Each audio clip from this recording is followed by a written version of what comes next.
Good morning and welcome to the Morning Scoop for Monday, September 21st. This is your daily Buckeye fix. I'm Tom Orr. It is starting to feel like a fall 2020 Big Ten football season is really actually going to happen. The Buckeyes kick off their first true week of the new fall camp this week, and we now have a schedule for every Big Ten game, and it all starts in a little under 5 weeks. Buckeye Scoop beat reporter Tony Gerdeman joins me this morning. Tony, it seems like Ohio State fans, players, and coaches should be pretty happy with the new schedule. There's only one really tough road game, and the game is back where it belongs.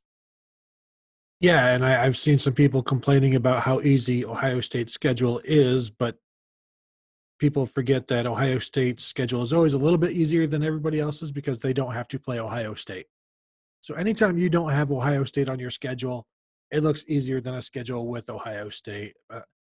But I mean, yeah, I guess it's definitely easier than other schedules, even looking at who they got in the West. But they did keep a rival with Illinois. That is technically a rival. It's the only trophy the Buckeyes play for, so there is that. Nebraska isn't necessarily a pushover, but the East, you look at it, and if you want to throw shade at Ohio State's schedule, I think the East just is down right now, and maybe and you've got the home schedule. It fares well for the Buckeyes having Indiana at home, and I'm sure we'll go through the schedule, but having certain teams at home as opposed to on the road makes the schedule even easier, even though who knows really what the advantage of the home field is this year. Yeah, that obviously no crowd, so that will make the trip to Penn State a lot less daunting, I would say, for sure. But there's going to probably be just sort of an advantage to just whatever normalcy there is this year. It'll be a little more normal when you're home than on the road. So that's probably about the extent of home field advantage this year. Let's run through that schedule, and you can let me know how many of these games you see that are like a legitimate threat to Ohio State. Say 20-25% chance of losing or higher. All right. October 24th, they open at home against Nebraska. October 31st at Penn State. November 7th, home for Rutgers. Not going to interrupt me there to tell me that that's it. No, I'm not a dangerous spot. processing. Okay. I was at Okay. like Okay. 25 to 20 to 30, somewhere in there. All right. We'll keep going for now. Let you ponder a little longer. November 14th at Maryland. November 21st, Indiana at home, as you mentioned. November 28th at Illinois. December 5th at Michigan State. December 12th, home for Michigan. And then December 19th, what the Big Ten is calling Big Ten Champions Week. Even though it's not just the champions, it's everyone playing. So Rutgers gets to be a part of Champions Week. This is the everyone gets a trophy generation is now running things, and I'm not necessarily here for that naming, but that's okay. It's not. This is not Legends and Leaders bad, so we'll let it go for now.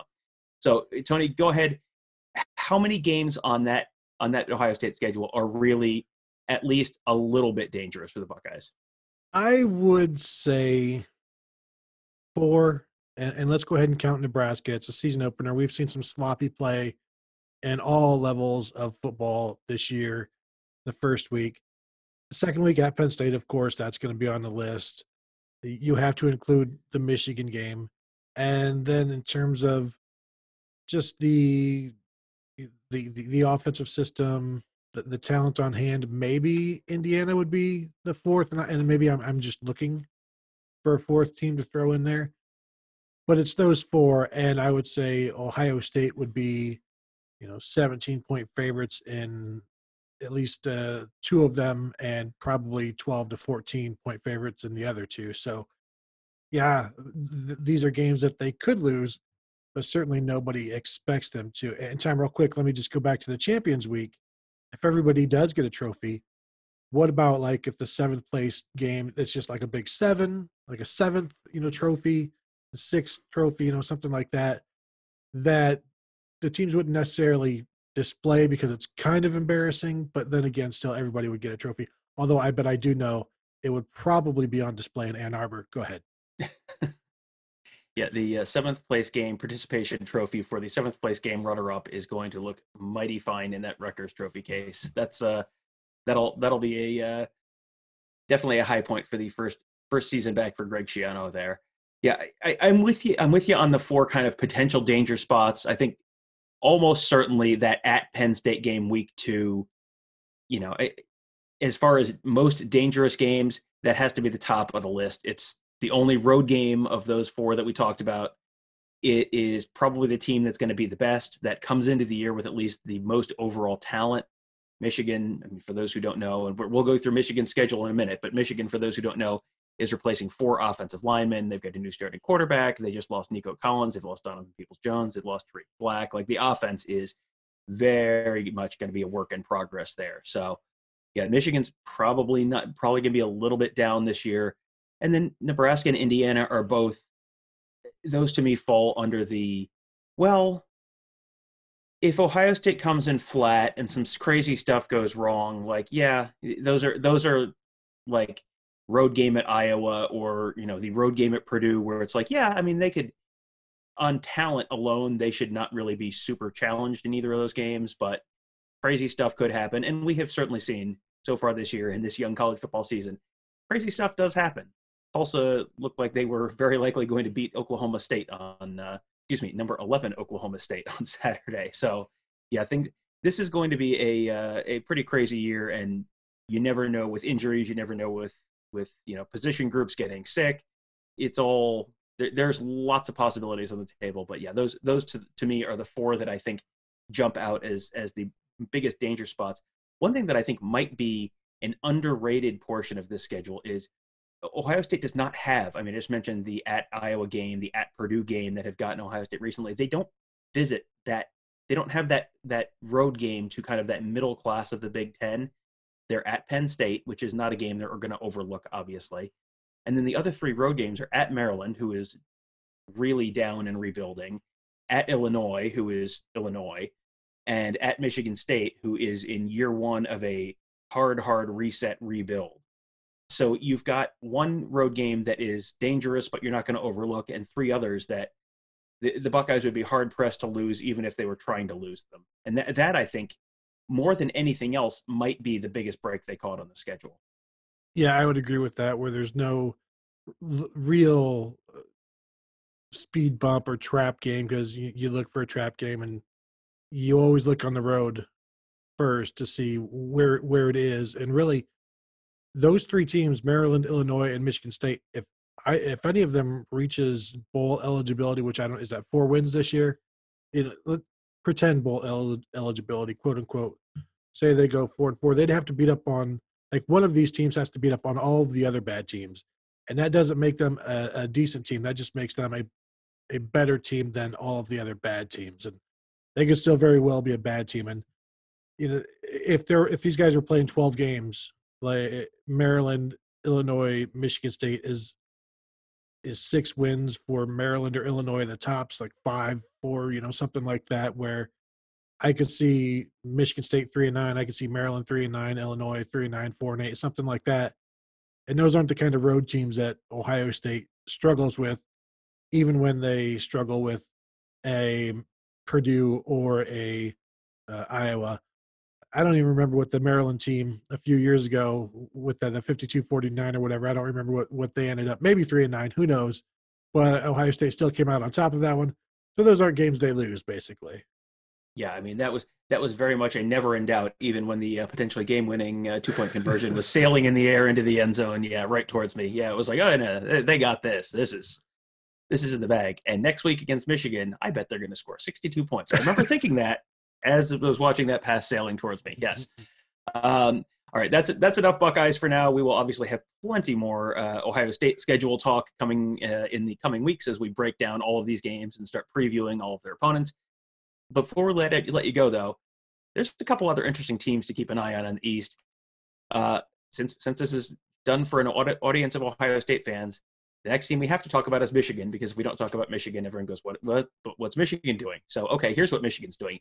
They're opening at Minnesota, home for Michigan State, at Indiana, home for Wisconsin. That's the first 4 weeks. And they could go 4-0 in there. There's not an unwinnable game there, but there's at least 3 games that are not unlosable either. And anywhere from a 4-0 start to a 1-3 start seems like it could be in play for Michigan this year.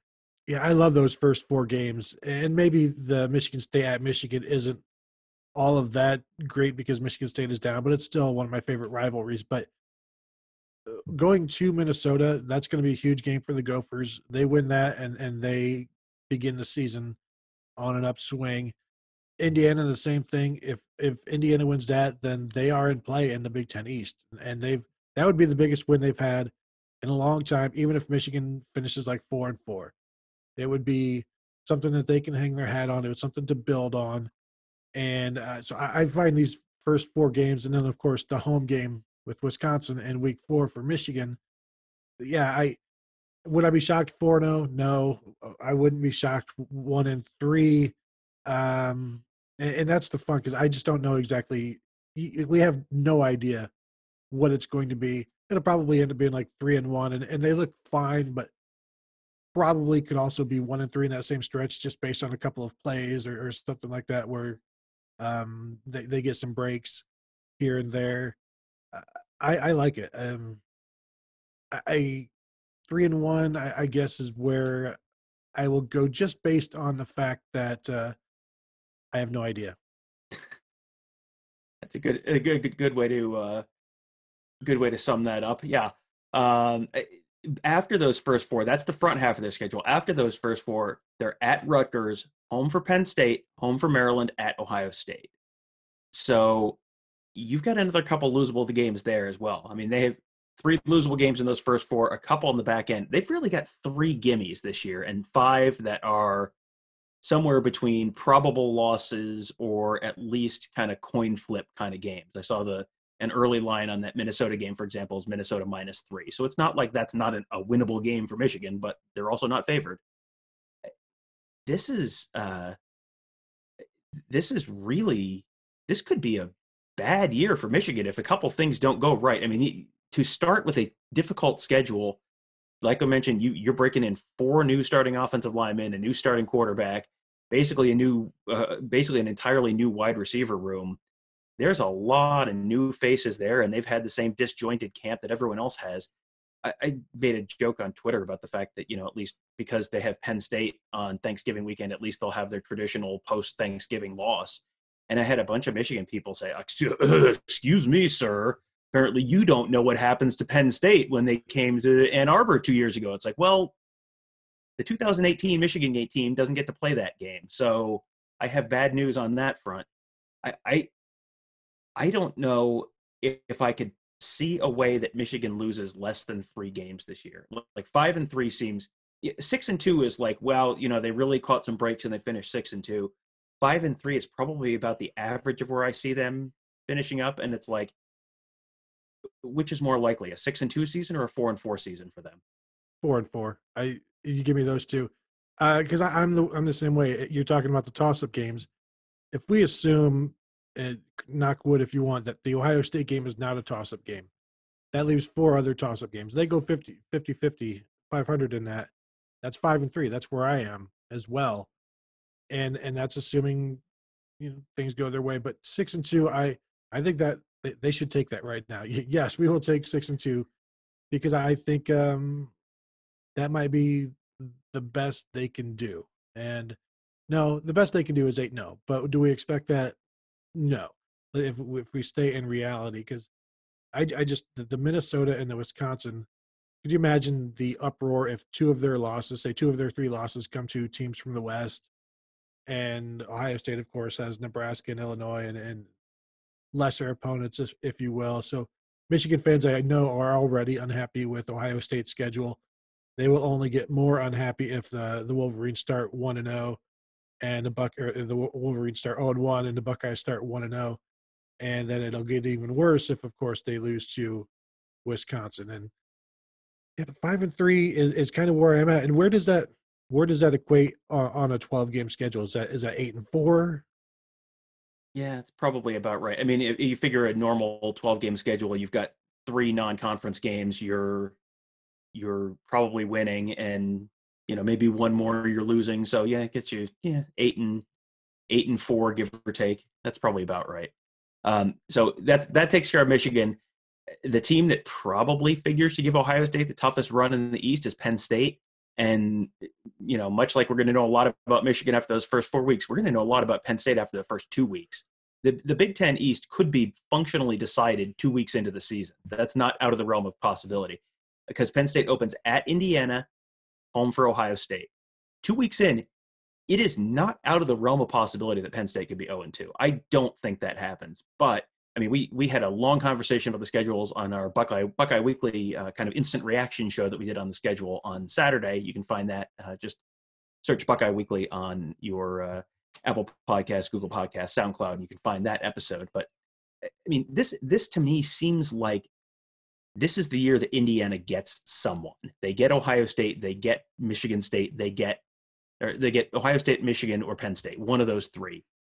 I don't know who it is, but it's just they're a good enough team. This is a weird enough year. They're going to get someone. If they get Penn State in week 1 and then Ohio State beats Penn State in week 2, I don't know. I mean, I don't know how Penn State can possibly catch up to Ohio State at that point. And if Michigan has lost a game or two, then basically the Big Ten East seems like it's functionally decided 2 weeks into the season.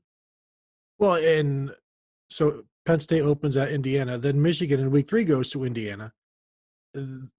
By that end of the week 3, it could just be Ohio State and Indiana, who then meet in week 5, I believe. And yeah, it is pretty interesting how the Big Ten has set this up, where it's like, you know what, let's get rid of this drama after week 2. Let's just figure out where everything is so we can do what we need to do. But yeah, the Penn State start. What's more likely, 2-0 or 0-2? I would say 0-2. I mean, I think they're less than 50% to beat Ohio State, and they're probably, 70-30, 60-40 to win at Indiana. But, I think there's a better chance that they lose at Indiana than beat Ohio State. So, yeah, I guess 0-2 is more likely. I think 1-1 is by far the most likely outcome there. But, yeah, I mean, they could be 2-0, and if they're 2-0 and they have a win over Ohio State needs to win out, and Penn State needs to lose twice in the remaining games. And they really only have, after that, 3 games that are really kind of dangerous, and they come in all in a row: at Nebraska on November 14th, home for Iowa November 21st, and at Michigan November 28th. Now, could they lose those 2 road games at Nebraska, at Michigan? Absolutely. And then if Ohio State wins out, they still are. They still win that division. So it is not a win on that of that Ohio State game does not clinch the division for Penn State. Kind of feels like a win for Ohio State. If Ohio State wins at Penn State, then Ohio State would have to lose 2 games, 2 other games in order to not be the East champion, assuming Penn State is the team that beats them out. So that sure feels like, if Ohio State can take care of business in Happy Valley on that second week of the season, they're in pretty darn good shape to get to the Big Ten championship. Well, and if you look at, if Penn State loses to Ohio State and then they go to Nebraska and lose, and you've got Penn State as 2-2, Iowa would be, or Indiana would maybe be 2-2, Michigan, who knows, 3-1, or where everybody just like kind of looks not great. What does that do to Ohio State's college football playoff situation now, where we both believe that all they have to do is win out? But like if there are 5 teams there at the end and you're looking at best wins and strength of schedule, and the Big Ten looks like just a big puddle of mud compared to other conferences, it could get a little sticky. Maybe somebody from the West then becomes, comes through clean and ends up being the biggest opponent on Ohio State's schedule this year. Yeah, if they get a 8-0 Wisconsin, or a 8-0 Minnesota, or a 7-1 Nebraska in that championship game, then yeah, that might be enough. I mean, boy, as if Ohio State fans weren't rooting for Nebraska already this year. A strong year out of Nebraska would help kind of prop up Ohio State's strength of schedule for those playoff rankings as well. One of the games that I was on Nebraska's schedule, I didn't notice this when they first put them out, but a couple of those kind of traditional Thanksgiving weekend games are actually going to be on Thanksgiving weekend this year. I mean, we mentioned the Ohio State-Michigan game, and that's the last week of the season. Most of the traditional rivalry games are that last week of the season, which is December 12th this year. But a couple of those kind of traditional rivalry games, Nebraska at Iowa and Minnesota at Wisconsin, those are both the weekend of Thanksgiving, and the Penn State Michigan game is that weekend as well. That's going to be a lot of fun. I mean, this is going to be a very different, weird kind of college football season. But if that Friday after Thanksgiving, you're sitting down and you're watching Nebraska at Iowa, that's going to feel real normal. Like that's the that is, I don't know about in your household, but in my household, it's, my wife goes out and shops that morning, and I'm sitting at home with the kids, and I've got Nebraska, Iowa on TV at noon on that Friday every single year. And I have come to really, really enjoy that as a tradition. And it's not generally a great game, but if that's a nice, normal feeling Friday after Thanksgiving, that'll actually be kind of fun. That's kind of the nature is returning aspect of college football. If it's that Friday, and I believe both schools are shooting for that, and of course Fox probably is, or whoever would have it there. And so you get that on a Friday, maybe. Then you've got Minnesota and Wisconsin, maybe Saturday night, and Penn State, Michigan Saturday afternoon, something like that, where you've got just a nice weekend of some very important Big Ten football games, and that either one of those Big Ten West games could be deciding the Big Ten West, because it's late enough in the year. Minnesota only has, after that, they've got Northwestern and Nebraska. But if Minnesota opens up with a win against Michigan, then they could be heading into that Wisconsin game legitimately 5-0, because they have Maryland and Illinois on the road, and then Iowa and Purdue at home, which, those are, every game is kind of tough for a Big Ten West team, but you get them at home, you kind of assume that they're going to be wins. And I'm interested to see what the Gophers do this year. I think the Badgers are out to prove some things. And then, talking with Nebraska fans over these last few days, I don't think anybody is hungrier than they are in all of this. Yeah, Nebraska fans, I think, are a little salty about this. The schedule may have not worked out for them, and there are plenty of fun conspiracy theories as to why the schedule may not have worked out in a great way for them. But I think at this point everyone's just kind of happy to be playing and happy to have football to watch. The rest of those traditional rivalry games, as I mentioned, you've got the couple on Thanksgiving weekend. The rest of them fall on the December 12th weekend, which is the last weekend of the regular season. So that is Ohio State, Michigan, Penn State, Michigan State, Illinois, Northwestern, Indiana, Purdue. And of course, Tony, let's not forget Rutgers, Maryland, December 12th. I think we all know where College Game Day is going to be. That's going to be the Jim Delaney Bowl. Can't wait. Tony, thank you for joining us this morning. With the season right around the corner, if you were thinking, hey, this might be a good time to join Buckeye Scoop, friends, you are correct. This is a good time to join Buckeye Scoop. The ramp up to the season kicks off for real this week. It has really been a fun few days on our Ask the Insiders board. Everyone is in a good mood. Everyone's enjoying life. College football is back. There has been a lot to talk about, and right now we're going to have even more for our incredible team of insiders to report on. So that'll be that's all at BuckeyeScoop.com. You can sign up today there. If you don't like it, you can cancel after a month. But based on our renewal rate, it sure seems like there's a very, very good chance you'll enjoy it and stick around. So go ahead and give that a shot at BuckeyeScoop.com. One more thing, please take a second and leave us a 5-star rating and review. With the season getting closer, new listeners are subscribing to this show every day.